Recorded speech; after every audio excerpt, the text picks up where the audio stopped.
Troisième et dernière partie de l'Africa Newsroom, toujours accompagnée de Paulin Mouroula, Victor Agbeninou et de notre éditorialiste Daouda Tal. L'actualité économique à présent, le Ghana a rassemblé 94,6 millions de dollars pour renforcer son fonds d'amortissement de la dette publique mobilisé auprès des investisseurs nationaux dans le cadre d'une émission obligataire. Ce fonds a pour mission de refinancer la dette. Explication avec Deogracias Podo. Avec la confiance du Parlement obtenue en 2015, le gouvernement ghanéen a réussi à mobiliser 94,6 millions de dollars auprès d'investisseurs nationaux dans le cadre d'une émission obligataire. L'objectif du projet est d'aider l'État à refinancer la dette du pays qui, initialement, devait être soldée par une part des revenus pétroliers. Mais la chute des prix du brut à l'international et la baisse des volumes de production du pays ont entravé les projections des autorités. L'émission obligataire a donc permis de mobiliser des ressources pour alimenter le fonds d'amortissement en charge de la gestion de la dette. Pouvoir mobiliser pour un État, pour un gouvernement, des fonds sur le marché intérieur est déjà un signe d'une certaine confiance des investisseurs privés. Et je pense que cette confiance des investisseurs privés nationaux est déterminante comme signal pour l'économie. Mais ce n'est pas tout. Je pense que quand le gouvernement est trop présent sur le marché financier intérieur pour mobiliser les fonds, parfois aussi, ça a un impact sur la capacité des investisseurs privés locaux à mobiliser des ressources sur le même marché.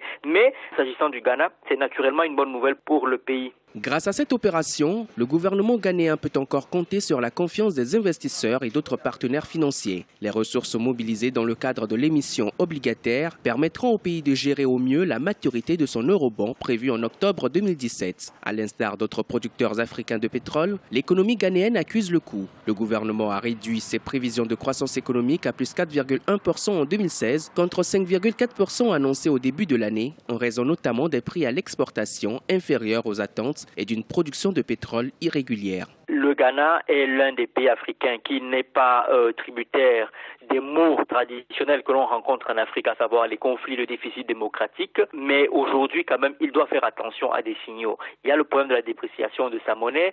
Il y a le problème de maintenir la stabilisation du cadre macroéconomique avec la discipline budgétaire et financière. Ne pas distribuer des cadeaux électoraux. Continuer le programme avec le Fonds monétaire international de manière absolument rigoureuse.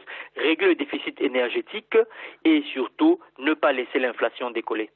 Selon les chiffres provisoires du gouvernement, l'économie ghanéenne a augmenté de 4,9% au premier trimestre 2016 contre 4,5% au premier trimestre 2015. Les données prévisionnelles tablent sur une croissance de 7,8% en 2017 et de 6,7% en 2018. Le pays, qui a traversé des années difficiles en 2014 et 2015, s'est engagé dans un programme de réforme budgétaire et fiscale. Accra s'est notamment engagé à réduire son déficit public, attendu à 5% du PIB en 2016, 3% en 2018 et 2% en 2019.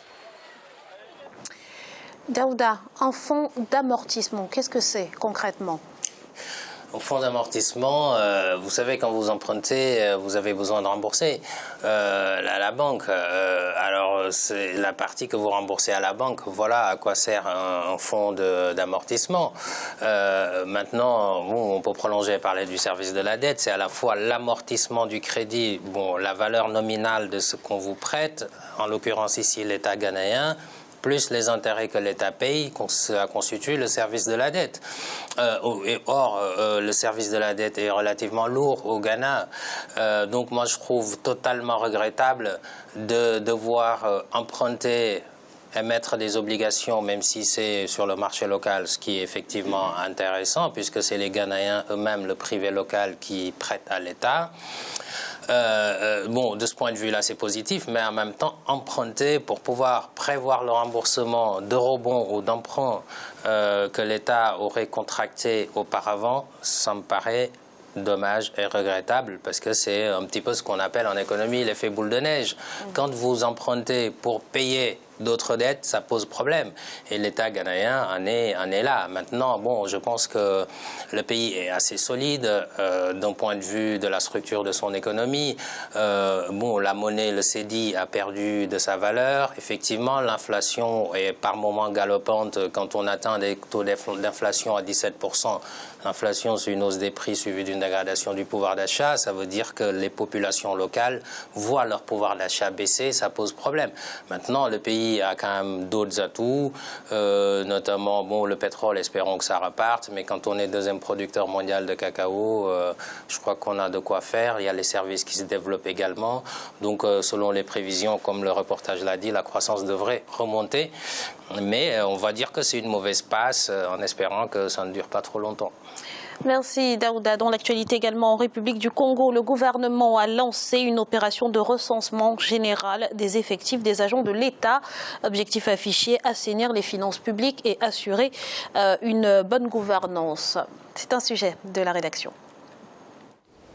Ce recensement, qui a démarré officiellement ce 31 octobre 2016 sur toute l'étendue du territoire national, revêt une importance capitale. La maîtrise des effectifs de la fonction publique permettra d'assainir les finances publiques par une maîtrise de la masse salariale, de planifier les besoins en ressources humaines des administrations publiques, d'assurer une plus grande transparence et une équité dans la gestion des carrières des fonctionnaires et d'autonomiser l'accès à la retraite. Il s'effectuera en 2 phases. La première phase est celle de l'identification.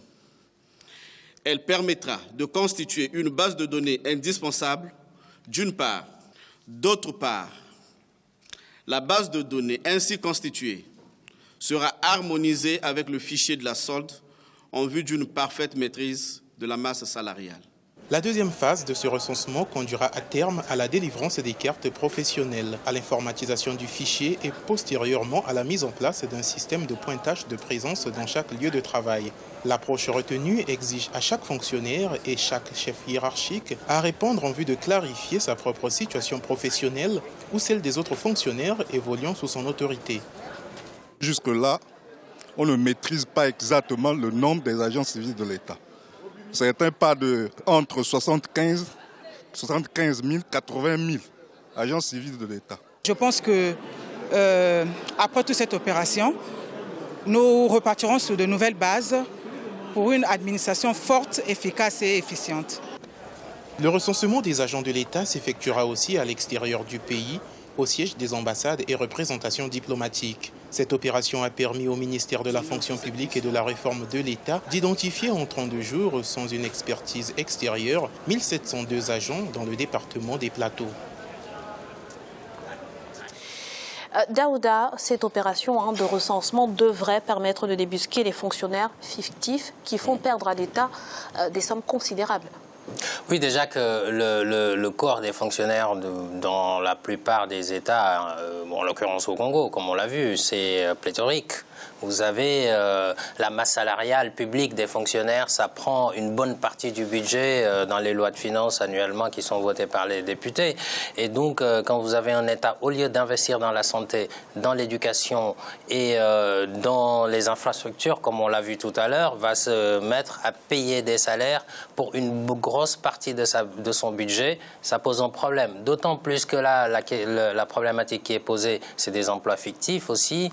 Et donc, bon, déjà, c'est beaucoup. Et en plus, on nous dit qu'il y a des emplois fictifs. Je pense que c'est quand même une mauvaise gouvernance, tout simplement. Et je pense que les autorités ont bien raison de faire la traque de ces emplois fictifs parce que c'est des gens qui sont payés à ne rien faire. L'efficacité de l'action publique...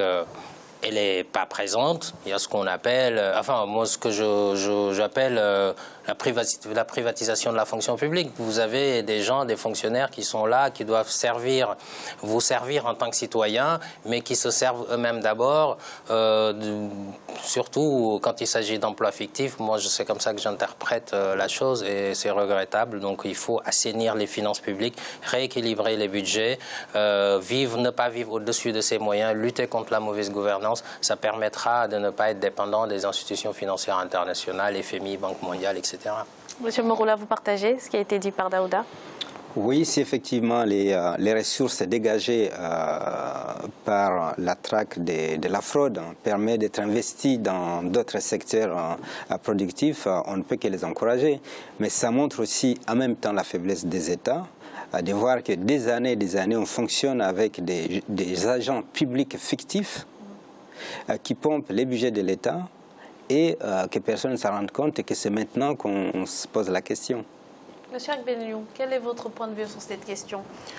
Oui, je crois qu'on va être dans les propositions plus tôt. Nous disposons aujourd'hui de pas mal d'outils et d'atouts qu'on n'attend plus des années avant de pouvoir venir débusquer des gens comme ça. Nous sommes dans le numérique et même si c'est au niveau de la fonction publique, fournir des solutions qui permettent des pointages de tout ça de manière continue pour un continent comme l'Afrique qui a besoin de chaque centime pour son développement, ça ne sera pas une mauvaise chose. Voilà. Alors Daouda, ce genre de recensement a déjà été effectué à plusieurs reprises en République du Congo et se sont soldés à chaque fois par des échecs. Comment éviter finalement de reproduire les erreurs du passé ? Mais il faut que les organes de lutte contre la corruption soient efficaces. Évidemment, bon, il y a les organes classiques de contrôle, tels que la Cour des comptes, l'inspection générale d'État. Je pense que la plupart des États africains en sont dotés. Donc, je pense que c'est une volonté politique d'abord. Si le président de la République, il envoie un inspecteur d'État ou la Cour des comptes à fouiller un ministère, la gestion d'un ministère, par exemple, voir son effectif, il y a moyen de se rendre compte. Donc il faut multiplier les missions de contrôle de l'État et à côté de ça, il faut aussi, je pense, un organe indépendant de lutte contre la corruption parce que ça, c'est vraiment de la corruption. Il faut l'appeler comme tel. Il faut peut-être aussi prendre des mesures plus strictes, Oui, évidemment, des mesures restrictives, il faut sanctionner. Il faut sanctionner parce que c'est de la fraude. Et donc ça se sanctionne. Mais on sait très bien que, bon, je pense que le Congo n'échappe pas au népotisme et au clientélisme politique.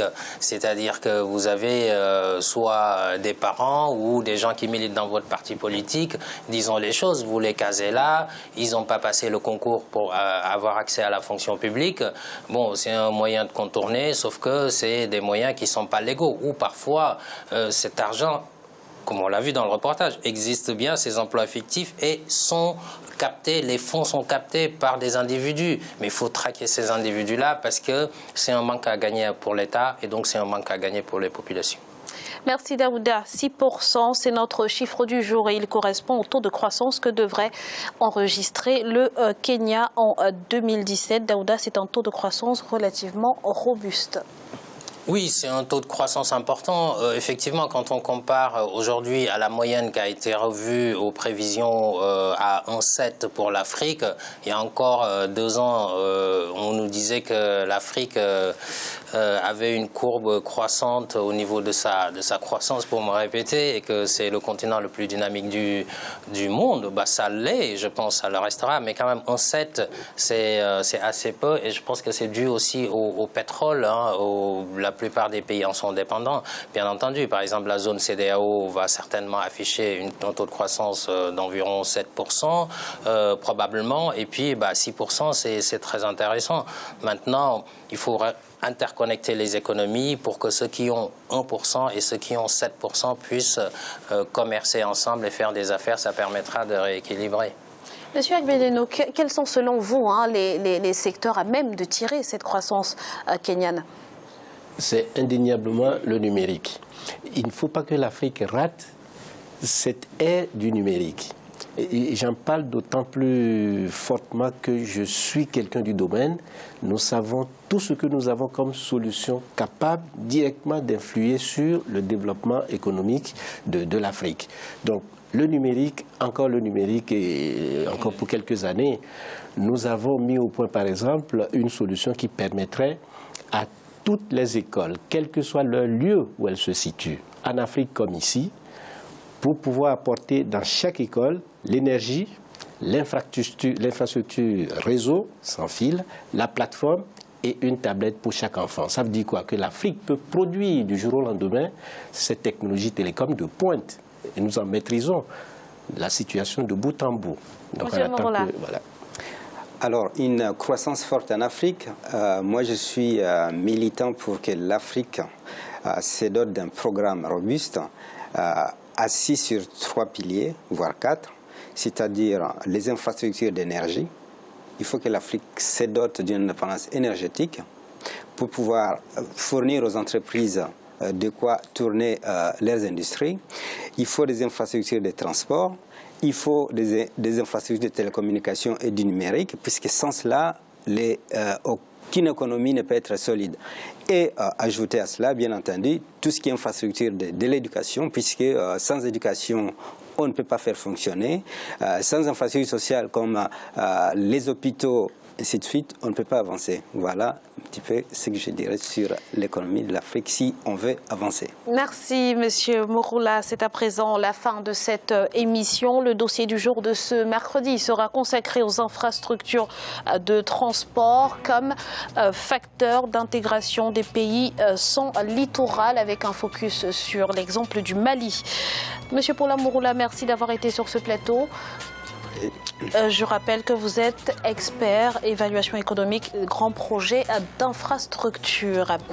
Monsieur Victor Agbenienou, merci également d'avoir été avec nous. Je rappelle que vous êtes directeur et fondateur de Catec Group au Togo et Daouda. Merci d'avoir été sur ce plateau. Merci Graziella, plaisir de vous retrouver et bonsoir à toutes et à tous. Merci à vous, chers téléspectateurs, de nous avoir suivis. Restez sur Africa 24. Dans un instant, le journal de la rédaction.